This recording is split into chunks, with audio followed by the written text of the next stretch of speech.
Espoir Diaspora.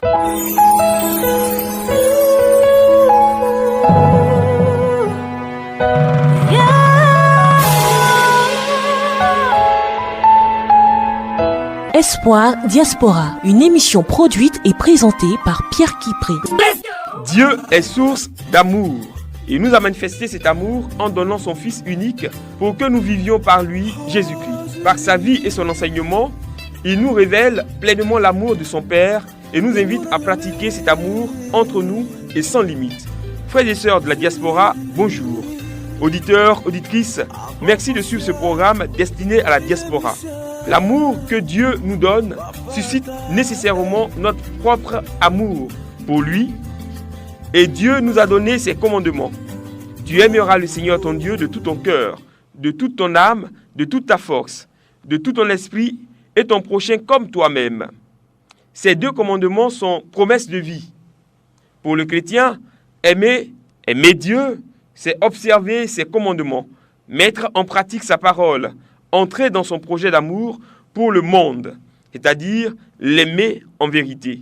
Dieu nous appelle donc à un amour réel, un amour vrai, un amour sans mesure, un amour presque qualifiable d'utopique. C'est la question justement qui va soutenir cette émission-ci. Nos amis vont vous donner la formulation du thème et donner leur avis. À tout de suite pour la suite de ce programme. Paix et joie, amis auditeurs de Radio Espoir au Canada, en Côte d'Ivoire et partout dans le monde. Paix, amour, miséricorde, justice sociale dans nos pays africains, surtout au Mali, en Guinée, en Côte d'Ivoire. Paix, sécurité, crainte de Dieu, amour du peuple et joie à tous et à chacun. À cela, nous disons aussi santé divine. Santé divine, on a l'impression que la pandémie a été oubliée. On a l'impression que la priorité n'est plus pour la santé publique.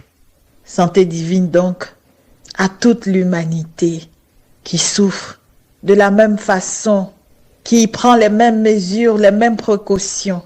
Que le Seigneur, dans sa bienveillance, nous soit propice. Amen. Nous avons promis de donner des petits faits divers avant nos interventions pour aider, pour que nos frères et sœurs qui ont envie d'immigrer au Canada puissent déjà commencer à se familiariser avec les réalités d'ici. Et nous savons aussi que dans la procédure officielle d'immigration, au niveau des consulats ou des ambassades ou du service d'immigration, il est demandé aux candidats de parler un peu du Canada. Donc, cette Lucane pourra aider nos frères et sœurs qui sont vraiment motivés à venir. Nous, particulièrement, Daniel, nous résidons sur la terre de Toronto, c'est dans la province anglophone de l'Ontario. Oui, le Canada est un État fédéral et donc on a la province du Québec qui est essentiellement en francophone et on a des provinces bilingues. Et la province d'Ontario où nous, personnellement, nous vivons est une province anglophone. Donc Toronto est sa capitale et Toronto est la ville la plus peuplée et la plus grande du Canada. Et donc ici, en ce qui concerne Toronto et partout ailleurs, déjà au Canada, la rentrée c'est pour septembre, pas partout. Je pense qu'il y a certaines provinces c'est fin août. Chez nous c'est début septembre et à cause de la pandémie, il est offert cette année aux parents de choisir le mode d'éducation pour leurs enfants. Donc il y a un mode qui sera en ligne, l'autre en personne, je veux dire comme d'habitude où tout le monde part, mais seulement que on alterne quelques jours à la maison et d'autres jours à l'école pour ne pas que tout le monde se retrouve en salle de classe, pour respecter les mesures barrières telles que la distanciation. Et puis, donc voilà ce qu'il y a de nouveau, ce que nous avons eu à gérer depuis notre dernière intervention. Bonjour à tous les auditeurs et auditrices de Radio Espoir, à toute la diaspora et au village Espoir Diaspora. Dieu nous appelle à un amour presque utopique, impensable. Comment aimer son ennemi, cette personne qui ne nous veut que du mal, et qu'en retour, nous voulons voir disparaître de la surface de la terre. Oui, comment l'aimer? Tel est notre sujet de ce jour. Nous commençons dans le livre de l'évangéliste Matthieu, au chapitre 22, les versets 37 à 40. On va commencer par le 36 par la question « Maître, quel est le plus grand commandement de la loi ?» Jésus lui répondit « Tu aimeras le Seigneur ton Dieu de tout ton cœur, de toute ton âme et de toute ta pensée. C'est le premier commandement et le plus grand. Et voici le deuxième qui lui est semblable. Tu aimeras ton prochain comme toi-même. » De ces deux commandements dépendent toute la loi et les prophètes. Ces versets répondent pour moi à notre sujet du jour. Cet amour auquel Dieu nous appelle. Aujourd'hui, nous pensons qu'il est utopique, il est impensable d'aimer son ennemi. Et ce sujet est vraiment arrivé au bon moment avec ce qui se passe dans nos pays africains, avec la haine que chaque être humain a envers son prochain, qui n'est pas de la même religion, qui n'est pas de la même ethnie, qui n'est pas du même parti politique. Si on a l'amour du Christ, je pense que ce genre d'attitude, nous ne l'aurons pas. Aimer son prochain, c'est aimer Dieu. Et ces mêmes personnes qui ont la haine envers leur prochain, ces personnes-là sont à l'église pour dire aimer Dieu. Mais quand on aime Dieu, on aime son prochain. Et la seule personne qui peut nous emmener à tenir, à aimer notre prochain, c'est l'Esprit Saint. Demandez l'Esprit Saint. Quand le Seigneur y montait, il dit, je vous enverrai quelqu'un, lui, qui va rester à côté de vous. Donc, quand on l'appelle, quelle que soit la situation dans laquelle nous sommes, si nous l'appelons du fond du cœur, d'un cœur sincère, je pense que l'Esprit Saint peut nous aider à aimer celui qu'on n'aime pas, à aimer celui qui nous veut du mal à en mourir, à aimer celui qui nous hait, à aimer celui qui veut nous voir même disparaître de la surface de la terre. Holy Spirit, you are welcome. Fill this temple with your presence. Holy Spirit, you are welcome. Fill this temple with your presence. We wait on you, Lord, we wait on you. We wait on you, Lord, we wait on you. We wait on you, Lord, we wait on you. Oh, we wait on you, Lord, we wait on you. Oui, nous qui sommes chrétiens, nous devons appliquer cet amour de Dieu. Cet amour de Dieu, parce que nous ne pouvons pas aimer le Seigneur et haïr notre prochain. C'est contradictoire. Donc, nous demandons au Seigneur de nous donner son Esprit Saint, de nous remplir de son esprit d'amour. Parce qu'avec cet esprit d'amour, on peut aimer. On peut aimer quelqu'un. On peut aimer notre ennemi. On peut aimer celui-même qui a mis le couteau sur notre gorge. On peut aimer. On peut aimer celui qui nous a emmenés en prison. On peut aimer. Et c'est cet amour-là. Si nous, chrétiens, nous le répondons, je pense que beaucoup de choses cesseront.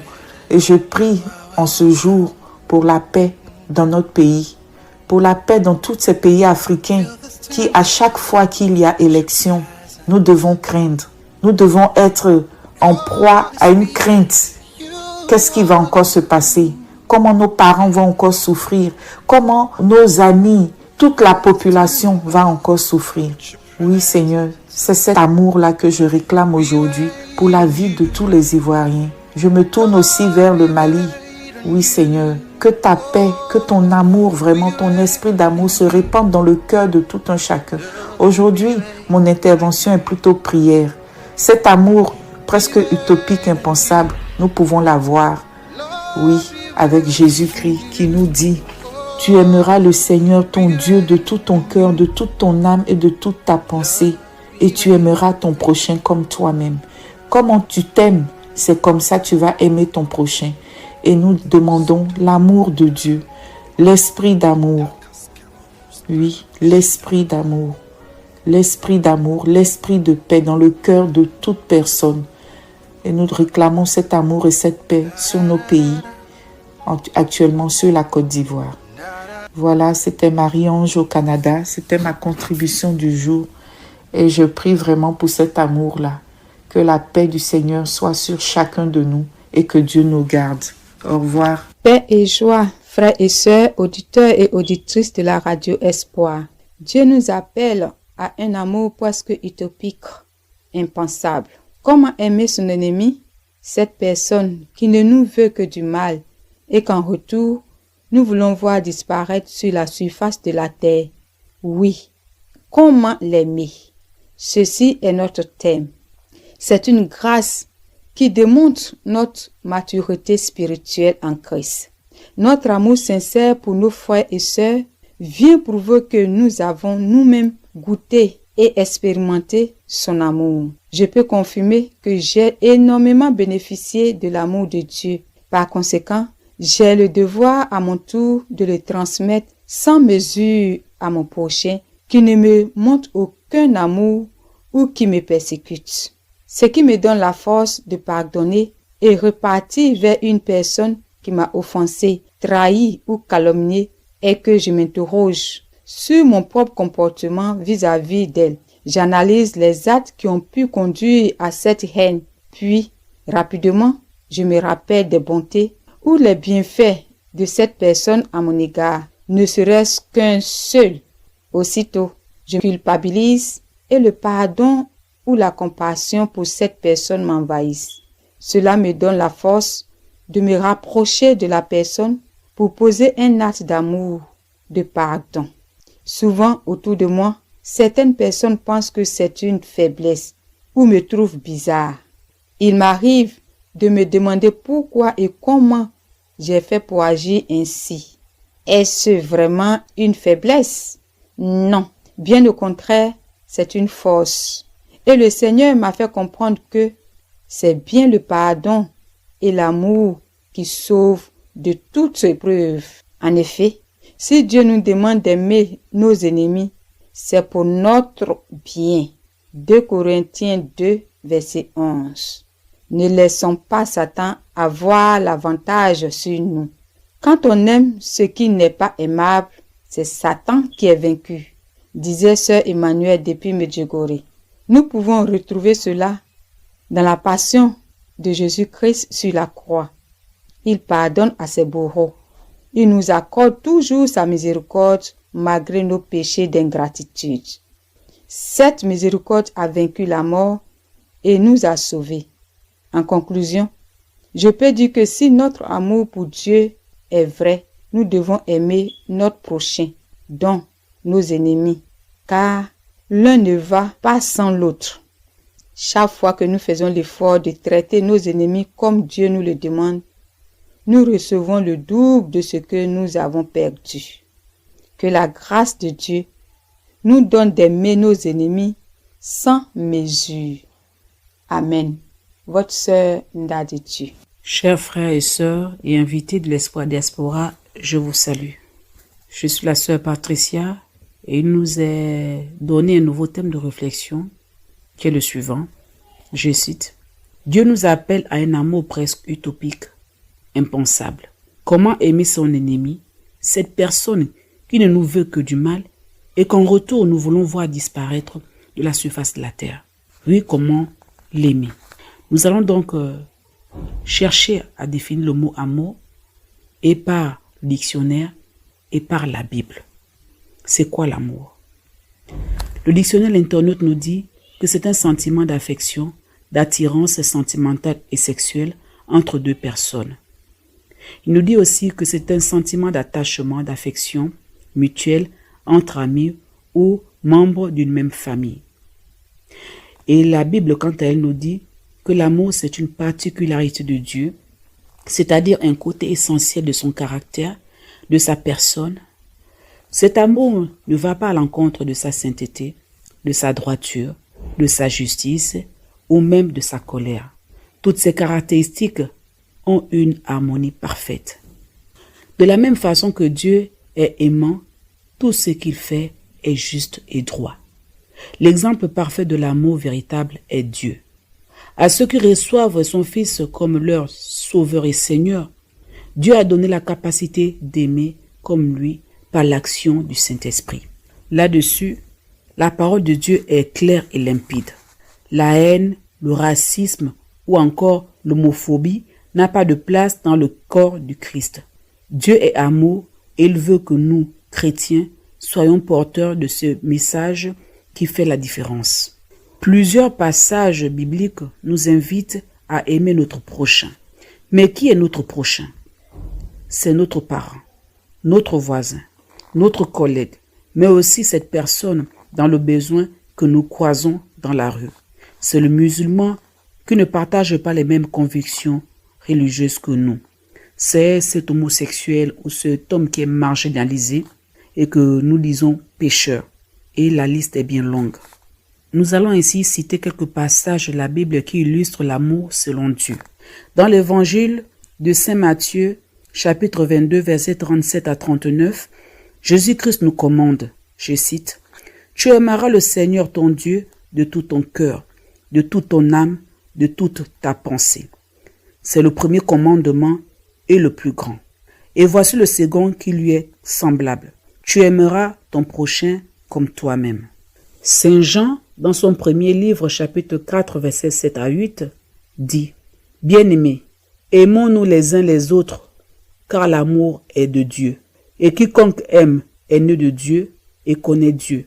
Celui qui n'aime pas n'a pas connu Dieu, car Dieu est amour. » Et l'évangile de Saint Matthieu, chapitre 5, versets 44 à 45 nous dit, Jésus-Christ nous dit dans cet évangile, « Aimez vos ennemis, bénissez ceux qui vous maudissent, faites du bien à ceux qui vous haïssent et priez pour ceux qui vous maltraitent et qui vous persécutent, afin que vous soyez fils de votre Père qui est dans les cieux, car il fait lever son soleil sur les méchants et sur les bons, et fait pleuvoir sur les justes et sur les injustes. » Dans ces passages bibliques, nous voyons que Dieu ne nous demande pas d'aimer ceux qui nous aiment ou ceux qui nous font du bien, mais d'aimer l'autre sans condition.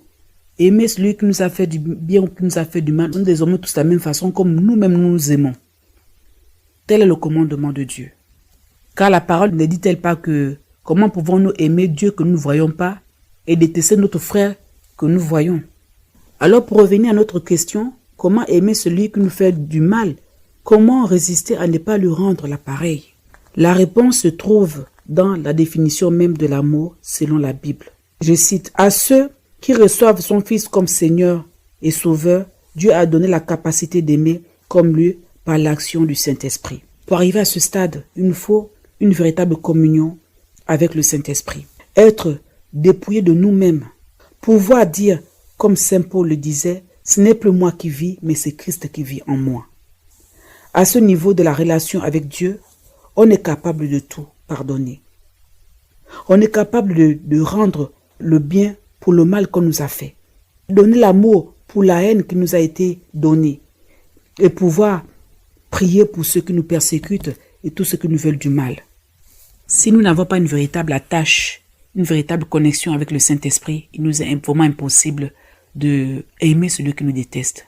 Celui qui nous veut du mal, c'est impossible. Il nous faut véritablement être dans la connexion de la présence de Dieu. Il nous faut nous dépouiller de tout.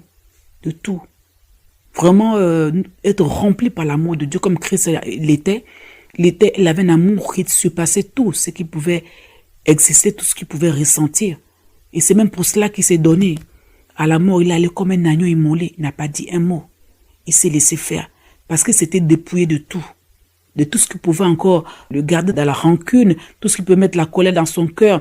Et c'est à cet effet qu'il a pu dire à Dieu dans sa dernière volonté que pardonne-leur car ils ne savent pas ce qu'ils font. Donc le dépouillement est important. L'attachement véritable avec le Saint-Esprit, c'est important pour véritablement pardonner et vraiment vivre avec celui-là qui veut notre mort, qui nous persécute, qui sans arrêt nous pose les peaux de banane sur le chemin. Donc c'est ce que j'avais à dire aujourd'hui.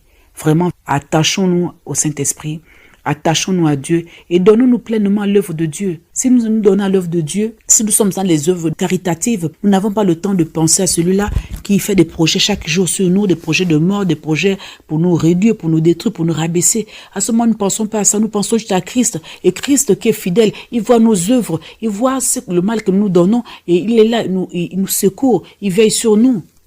Et parfois, il a la capacité de tourner le cœur, on va dire, tourner le sentiment. Le mal qu'elle avait pour nous, ou les mauvaises pensées que la personne avait pour nous, sont souvent retournées et nous surprenons à nous retrouver avec quelqu'un qui nous demande pardon, qui s'excuse pour le mal qu'il nous a fait. Ça, Dieu est capable de le faire, mais abandonnons-nous pleinement à lui et au Saint-Esprit. Que Dieu, vraiment, qui est Seigneur, qui a cette capacité de surpasser toutes choses, qui vienne à notre aide, qui nous bénisse et nous remplisse pleinement de son esprit. Lui qui est Père, Fils et Saint-Esprit. Amen, amen, amen. Nous voici parvenus au temps des spots. On se retrouve tout à l'heure après les bonnes annonces.